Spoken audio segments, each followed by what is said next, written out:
So, I don't know how many of you know this because I don't know if I've actually mentioned it before, but I'm something of a writer and an artist, and I wrote my first book, well, two books actually, when I was 15, except I haven't gotten them published despite me really wanting to do that eventually because, I'm sorry, but a 15-year-old doesn't know jack shit about the world and their writing style is not very good.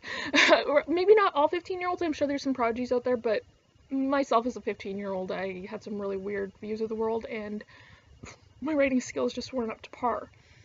However, I'm trying to get it worked on and I'll go like years without working on it because I'm 22 by the way now, so it's been 7 years. But yeah, so, and then also there's the graphic novel I've been working on since I was 17, and I'm still in the drafting stages. Like I'm haven't done a single bit of the final copy, like not even a single panel in the final copy. And I just read this post on Tumblr that made me feel so much better about myself because it was always a point of pride that I have such, because the thing is too is that my stories, they actually take place in the same universe, which I decided much later after starting. So if I had gotten it published within a few years, I wouldn't have the amount of diversity and the in-depth and the whoa, what the fuck, and everything else, which I have to give myself credit for because I often feel like a failure and then don't even bother working on it because I'm like, I'm never gonna get published and blah blah blah, I'm so blah blah. Anyways, I read this post about privilege among writers, and where if you have, like, there's these writers who can get this shit done and get it published and get famous from nothing because they have connections and they're rich and they had the money and the stability, and so they could just write all day and it didn't really matter. But people who are in, worse off conditions, they can't really do that. And they were talking, the two examples that this person who was writing this piece gave was they're like nonfiction novels or coming of age story about rich teenagers, which, as you know, is not a very complicated idea, and really I could write one of those in like a month. So I'm realizing, so it made me feel a bit better about myself because, because she went into like people who are struggling and they're in a really rough patch in their lives because they're poor, they have to work like hell, they have to take care of people, or they're fucking in school, or they have some sort of illness, mental or physical, that's holding them back and making it way harder for them. And I realized that I have all these disadvantages to myself, and then I'm holding myself on the same pedestal as someone who doesn't have these disadvantages. And then I also look at these people I'm holding myself, I'm like, why am I not as good as them? I'm also realizing that my shit's a hell of a lot more complicated, and I'm coming up with ideas for it to expand it and make it more in-depth and kind of make it better years after I first started. And if I just finished it and published it within like 3 years or whatever, then it wouldn't be as good as it's getting. And as I'm getting older, I'm learning more about the world and the way people act, and because of my shit experiences, I'm able to make more realistic and in-depth characters, more relatable characters, and I understand the psychology of people better, and because a lot of people, they'll write these stories and they don't understand how people would actually act in a situation that they couldn't even possibly imagine themselves, well, they'll imagine themselves into it, but they wouldn't ever end up in a situation like that, so they don't know how a person actually ends up acting. And as I get older, I end up with more opportunities to get into these situations, which I always thought I would act one way, and then it turns out I act in a totally different way. So I gain this perspective on how people actually act in these situations. And a lot of the time I'm really bummed out when I look at all the bad shit I've had to go through in my life, but then I also look at it a little bit more with grateful-ish. I mean, yes, I would have preferred not to go through a lot of the shit that I've ended up having to go through, but at least now I know what it's actually like, and it gives me the perspective so that I can become a better and more realistic writer.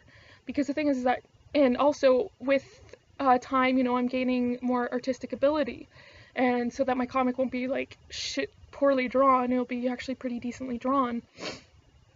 So basically what I'm getting at is, don't compare yourself to someone else unless you have the exact same life situation, which is damn near impossible. Because, you might be something fantastic, but you're comparing yourself to someone who's not nearly as fantastic as you, but because they've gotten something done, you think that they're so much better than you. If that makes sense, and that's not totally like oxymoronic or contradictory.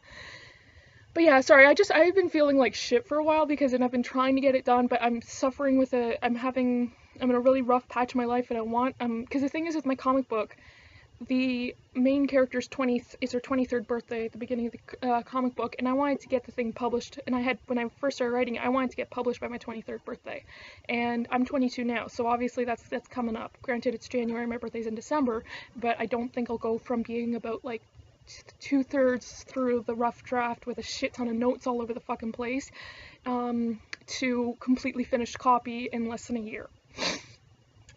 But this kind of just, so I haven't been working on it nearly as much as I should, and I've just been feeling discouraged in terms of working on my book or working on my graphic novel. But now I feel better about it because I realized that fuck shit, like my graphic novel alone has like hold on. Darkling looks so Cheshire. Yeah, okay, so 3 different, altogether new species of supernatural being that have a lot of different and complicated rules that I've had to think up and all this other stuff, and how it all interacts with the other one, which is about superpowered humans compared to these undead creatures who kill frickin' to survive.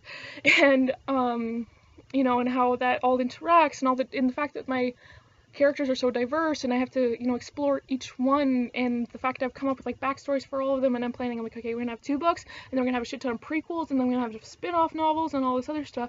And the thing is that it's better to plan out the whole fucking series before you publish the first book, I'm realizing, because then you can put shit in there that will relate to what's going to happen. Like you could use like foreshadowing, or especially when you're going to do prequels later, which is what I'm going to do, because there's a lot of the characters that get introduced and you don't know a lot about them because there's just so many fucking different characters with such interesting stories, and I don't want it to be so full of flashbacks that it's like, okay, I'm practically reading a prequel mixed together with the actual story.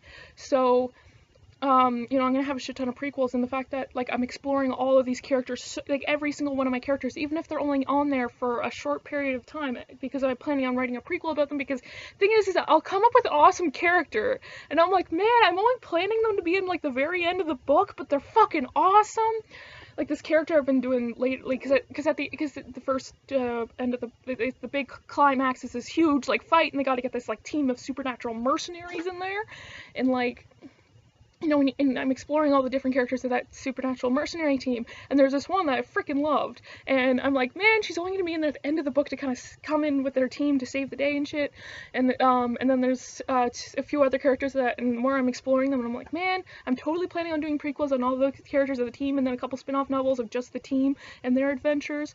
So, and the more characters I create, the more I fall in love with my own characters, because the thing is that you should love your own characters. If you hate your own characters, then you're not doing it right, because you created them, so they're an extension of you. So, yeah. So, I mean, just reading this thing, and I'll post the things so you can read it out in full, so you understand. Like, I'll put it in the description so you can understand what I'm talking about more.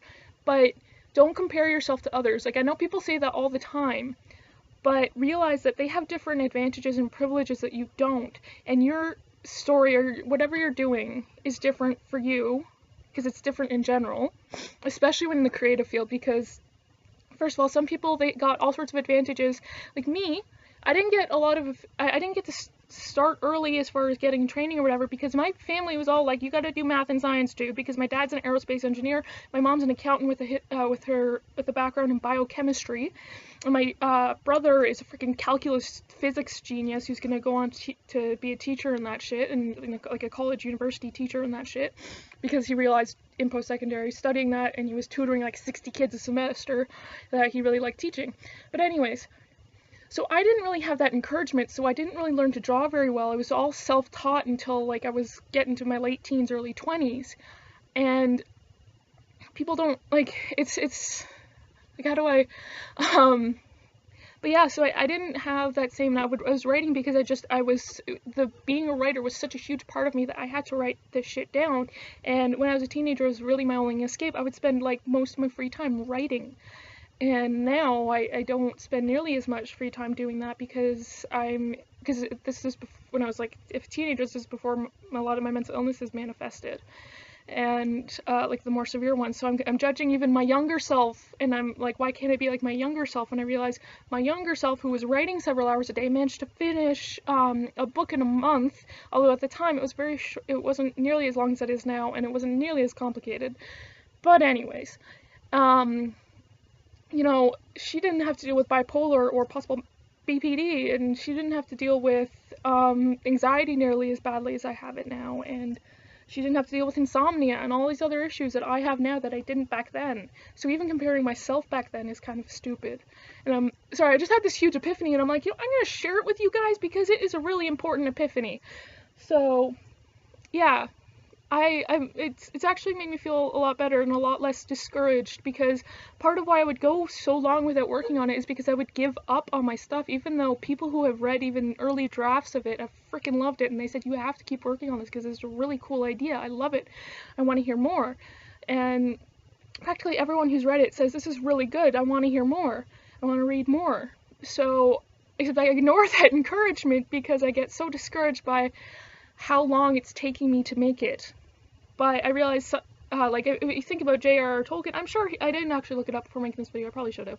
Anyways, I'm sure he took a really long time writing the Lord of the Rings books, because, I mean, it's very complicated. It's a whole new idea and all these different things. He had to invent new language, like the Elvish, and he had to, all these different classes of people and everything else, and thinking all this so deeply. And I'm like, yeah, he probably took a lot longer than Joe Schmo, who wrote some sort of coming-of-age story with nothing really, like, super fictitious.